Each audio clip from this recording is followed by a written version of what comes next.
창세기 29장 31절에서 30장 24절 의존형과 창조형. 여기서는 12부족의 어머니들의 갈등 상황이 전개됩니다. 두 자매가 야곱의 사랑을 얻기 위해서 심한 갈등을 겪는 스토리는 두 자매가 얼마나 의존형의 사람들인지를 잘 보여줍니다. 의존형의 성격이란 어떤 것인가? 사람은 누구나 행복하기를 바랍니다. 그런데 자신의 행복을 스스로 만들어가는 사람이 있는가 하면 다른 사람들이 나를 행복하게 해주기를 바라는 사람들이 있습니다. 남편 때문에, 자식 때문에, 혹은 직장 상사 때문에 힘들다는 말을 입에 달고 사는 분들이 바로 그런 분들입니다. 왜 저 사람들이 나를 행복하게 만들어주지 않는가 하고 불평하는 것인데, 자신의 행복과 불행이 타인에 의해서 결정된다는 생각을 무의식적으로 가지고 있는 것입니다.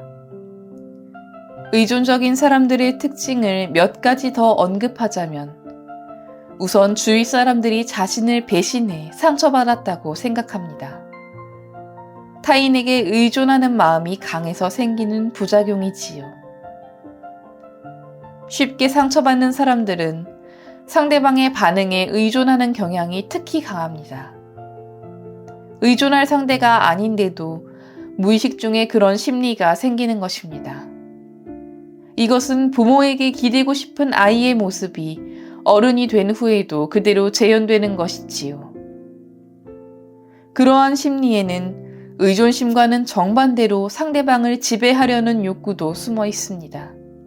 자신의 입장에서 원하는 행동을 상대방에게 요구하기 때문입니다.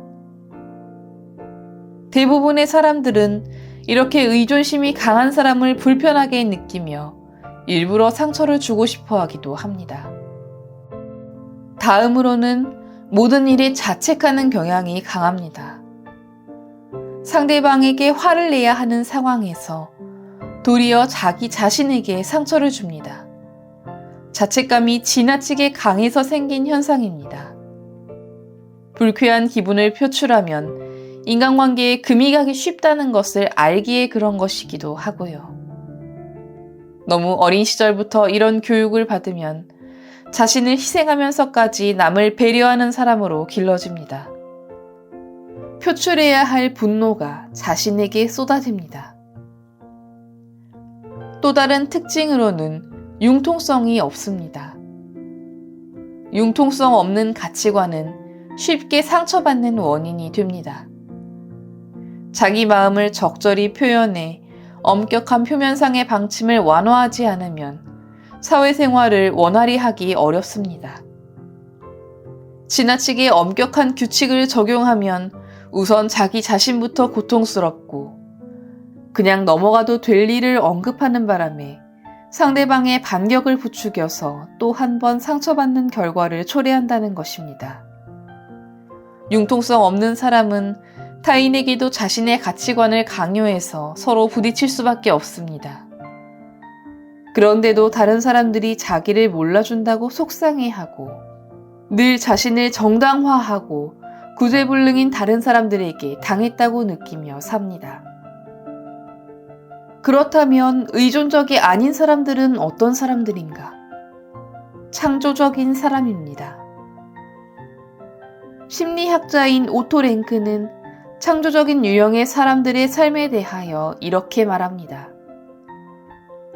나의 삶을 더 깊고 더 높은 하느님의 신비의 뿌리를 내리고 그분과 깊은 사귐의 나눔을 누리며 사는 삶.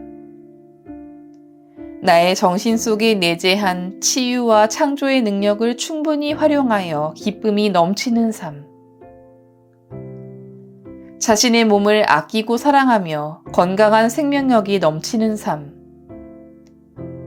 이웃과의 관계에서 친밀과 사랑이 있으며 그런 관계 안에서 지속적으로 성장하는 힘을 얻는 삶.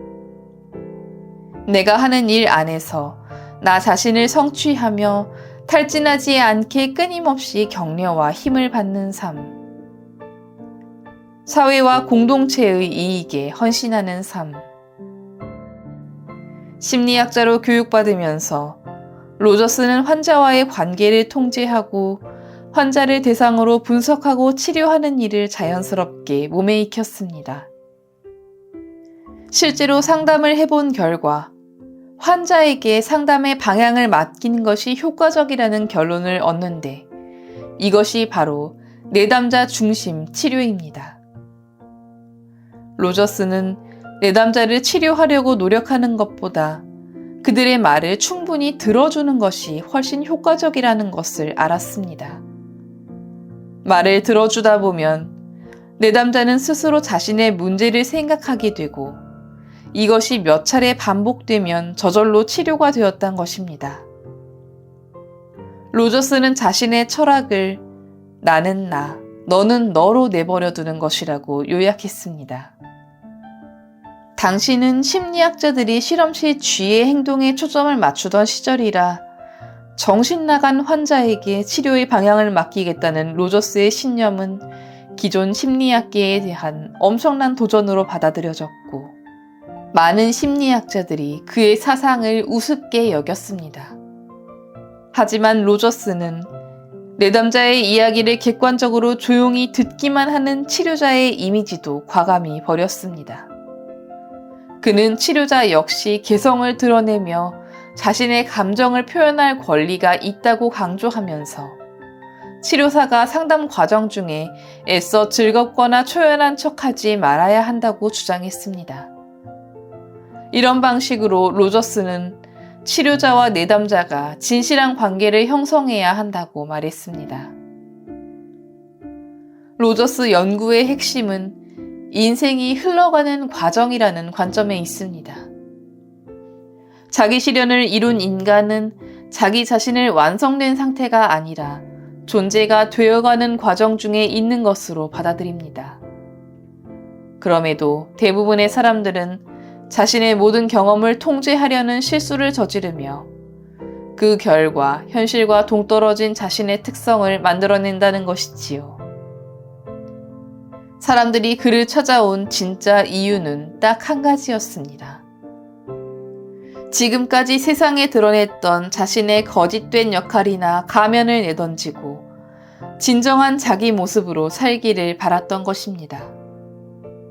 그들은 대개 다른 사람들이 자신을 어떻게 생각하는지, 현 상황에서 자신이 무슨 일을 해야 하는지에만 신경 쓰고 살았던 것입니다. 로저스의 치료는 그들에게 지금 당장의 삶과 상황을 경험하도록 만들었고, 그 결과 그들은 사회의 반영물이 아닌 한 사람의 인간이 되었다는 것입니다. 이렇게 한 사람의 인간이 된 후 그들은 자신의 모든 면을 온전히 자기 것으로 받아들이고 완전히 모순된 감정들도 인정하기 시작했습니다. 로저스는 자신의 감정과 느낌을 모두 이해한 후 알게 된 사실은 늘 호의적이라고 말합니다. 정말로 위험한 것은 자신의 느낌을 부정하는 것이지요. 우리가 부끄럽게 여기는 감정이 표면으로 드러났을 때 그것을 그냥 존재하도록 내버려두면 그 감정은 우리를 결코 어쩌지 못합니다. 창조적 인간이 되었기에 그런 것입니다.